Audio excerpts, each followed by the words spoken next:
So it was really interesting. To meet up with a PR consultant, and she helped us develop the questions. So whenever we then spoke with the media, we knew exactly what the answers was to our key questions. And then early on too, we came up with something that's so fundamental to us. It's the four prints of happiness.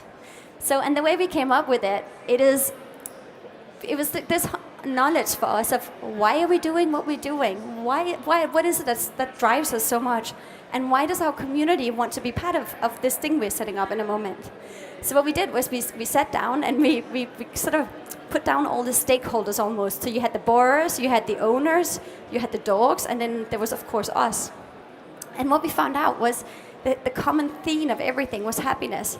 As in, dogs get more love and attention, happier, borrowers get happy dog time, and the owners, they know they have they know they can do something else because the dog is well taken care of, is happy, but they also make another person happy. So therefore, what we literally decided was this four prints of happiness. Everything we do, even though we hear a lot of sad stories, like why don't we just look at all the positive? Because that's what our community is about. It's about setting up something that really makes a difference. So coming up with that tagline and figuring out what is it that drives you so strongly, and what is it that drives your community so strongly, has worked really well for us.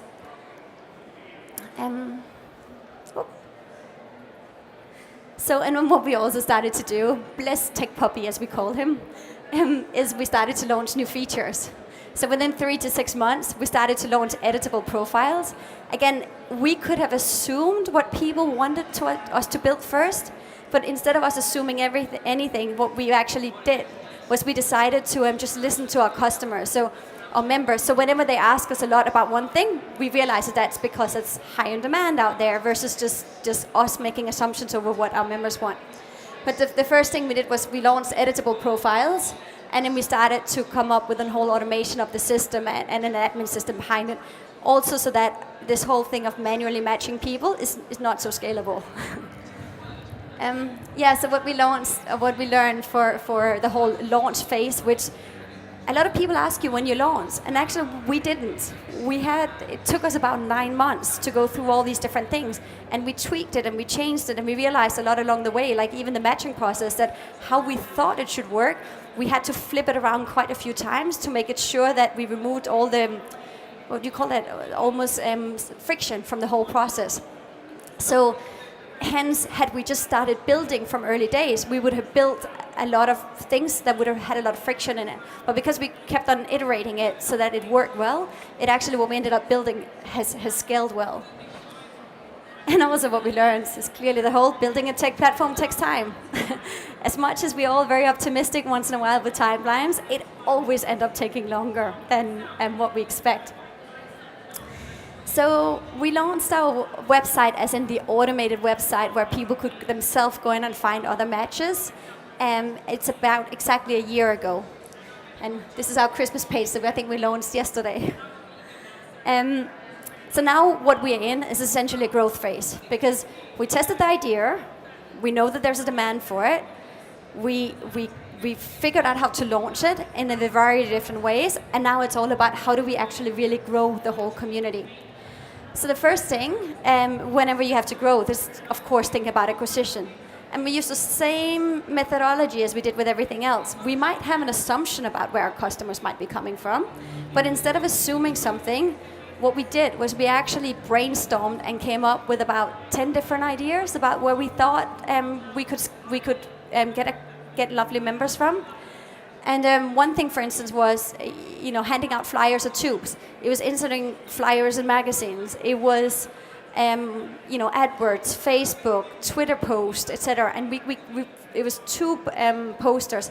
So what we did was we came up with everything we could think of, and then what we did, we allocated it was about 6 weeks to 8 weeks to testing everything. And we put a little bit of money into each different area just to see actually what works and what doesn't work. Because again, it's all about, you might be biased to one thing, but let's test it so we actually have a really good results behind what we're doing. Then also now we're really focusing on partnerships. So especially organizations such as Dogs Trust, which we love. It's the biggest dog charity in the country. We started to reach out to the big different organizations. Again, it takes time to build relationships, and we work, for instance, with Ocado now too.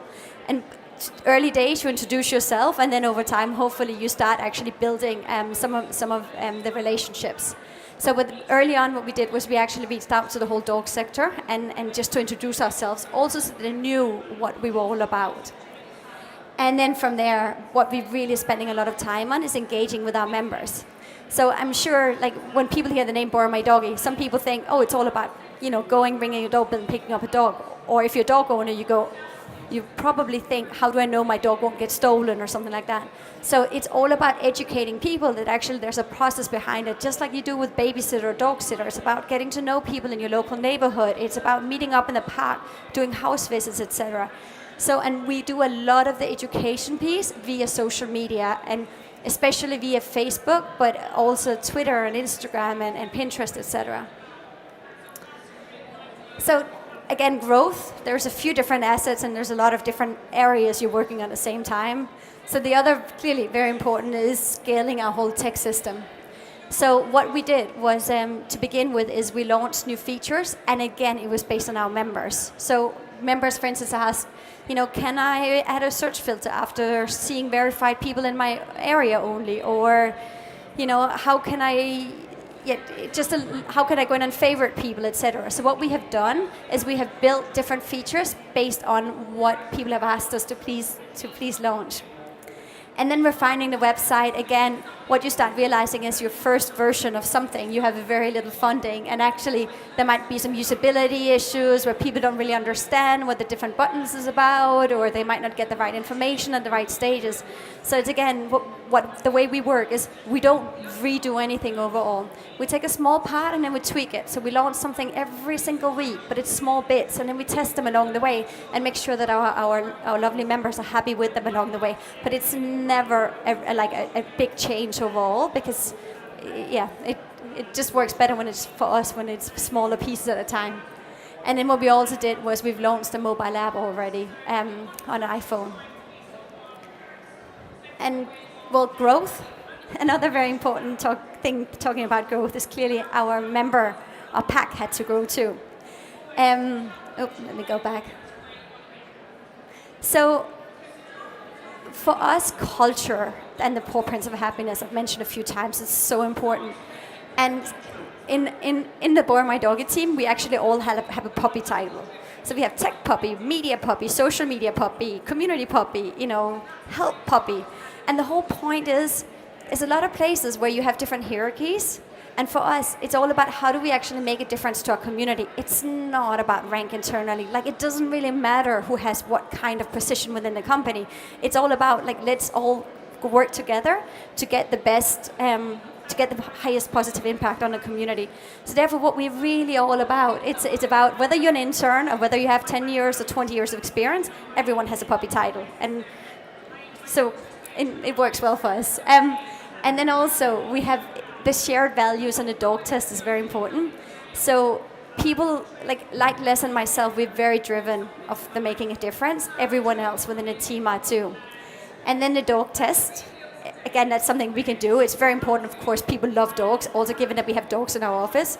So what we do is sometimes in one of our interviews, completely randomly, somebody will bring in a dog.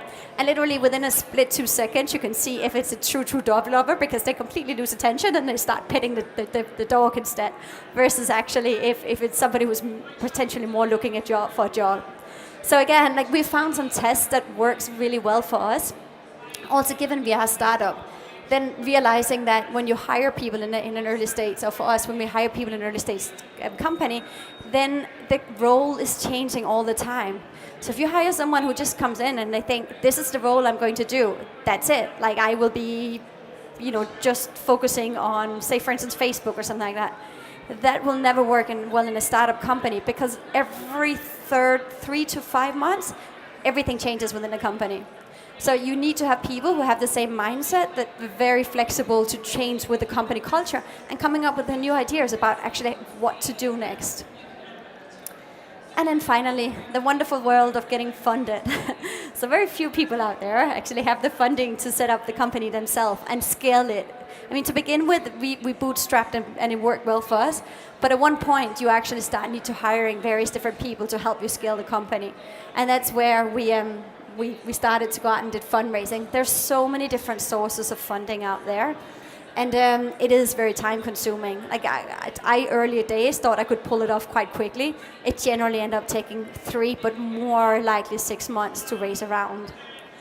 And also each different investor is just so different. So again, it's about putting your mindset, just like we did on the consumers before, it's also about putting your mindset in the investors, because some people are very data driven and some people are very emotional driven. I think just like with our team, the whole thing of being aligned is equally important with your investors, because you will have good and bad days as a startup company, or some days it's just really, really hectic. And having somebody who believe in what you believe too, and who have the same mission with the company overall, with regards to wanting to make a difference, but of course scaling at the same time, makes a big difference whenever you have your more stretched months.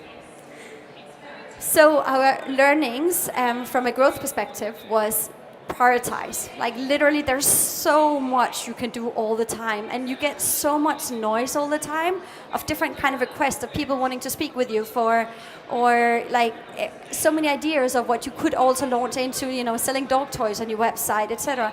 And it's about focusing on the core and like really becoming, at least for us, really becoming good at what our basic fundamental for the Born My Doggy team is. And then as mentioned, accepting things will change.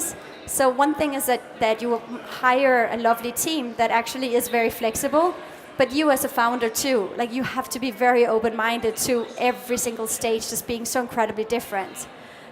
So which to times can also take a lot of effort to make sure you change with the company and the requirements.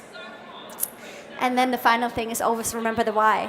Why? I think it's everything we do in life, right? It's why, because the days when you have to actually work 14 hours and haven't had a vacation for a very long time, like for me, hearing those sunshine stories of, we just have, one of my favorite one is somebody who had a baby and she had 2 small dogs, and it was very difficult for her to deal with, and she matched up with someone a few streets away who had a 5-year-old son who was begging for a dog. And they invited me over for a cup of tea. And like the dad took me aside and he said, "Thank you for bringing so much joy and happiness into my son's and my wife's life." I told the story to one of my friends and he said, "Actually, you probably don't realize what you did." And I was like, "What do you mean?" He's like, "Well, you actually removed a big problem from the dad himself, because he wanted to give them something that he couldn't. He was also allergic to dogs." And like those kind of stories, like the why we're doing things, it is the amount of lives we've impacted, whether it's elderly people or families with kids, or with cancer patients, or that thing. It just, everything else, regardless of how big the problem is for us, it doesn't seem that bad as long as we just get some more happy stories. So anyways, we have thousands actually every week, but signing up. But we just have the loveliest community across the whole country. So if you're a dog lover, or then do join our community and hear a few words from it. So thank you, and I'd love to, if anyone has any questions on the startup world or anything I can help with, just do let me know.